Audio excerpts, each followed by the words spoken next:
شیر علی خان آفریدی اتہاس کا ایک ایسا پٹھان کہ جس کا شاید آپ میں سے زیادہ تر لوگوں نے تو نام بھی نہیں سنا ہوگا،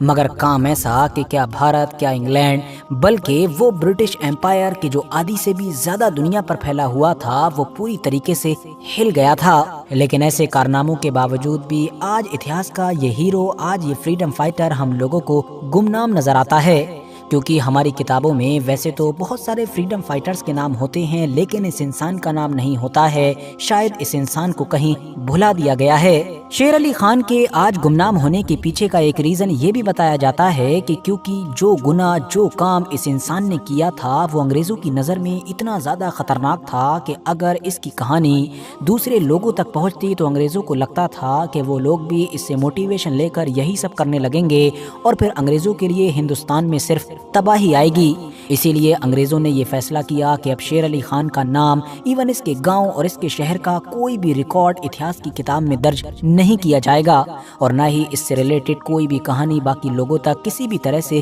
پہنچنے دی جائے گی۔ ظاہر ہے اس طرح سے شیر علی آفریدی کی کہانی کو مشہور ہونے سے تو روک لیا گیا، لیکن اس کو پوری طریقے سے کبھی دبایا بھی نہیں جا سکا۔ دراصل دوستو، شیر علی آفریدی کی اس کہانی کا آغاز ہوتا ہے پنجاب کے پشاور علاقے سے۔ یہ جو شیر علی آفریدی تھا اس کا تعلق ایک پٹھان قبیلے سے ہوا کرتا تھا، اور یہ بہت ہی ایک لمبا چوڑا ہٹا کٹا سپاہی ہوا کرتا تھا۔ 1860 کے دور میں برٹش ایمپائر کے انڈر میں یہ پنجاب پولیس کے لیے کام کیا کرتا تھا، بلکہ یہ انگریز کمشنر کے انڈر میں کام کرتا تھا۔ 1857 میں جب بھارت کے اندر کرانتی ہوئی، یعنی بھارت کے لوگوں نے انگریزوں کے خلاف ہتھیار اٹھائے، تو یہ جو شیر علی آفریدی تھا یہ انگریزوں کی طرف سے بھارت کے لوگوں کے خلاف لڑا تھا۔ شیر علی آفریدی نے تو میجر ہیو جیمز اور رینیل ٹیلر جیسے بڑے ادھیکاریوں کے ساتھ بھی کام کیا تھا۔ پرفارمنس اتنی زیادہ اچھی تھی کہ اس کو انگریزوں کی طرف سے گھوڑے، پسٹل اور اسپیشل سرٹیفکیٹ وغیرہ سے بھی نوازا گیا تھا۔ بہت جلد ہی وہ یورپین لوگوں کا سب سے پسندیدہ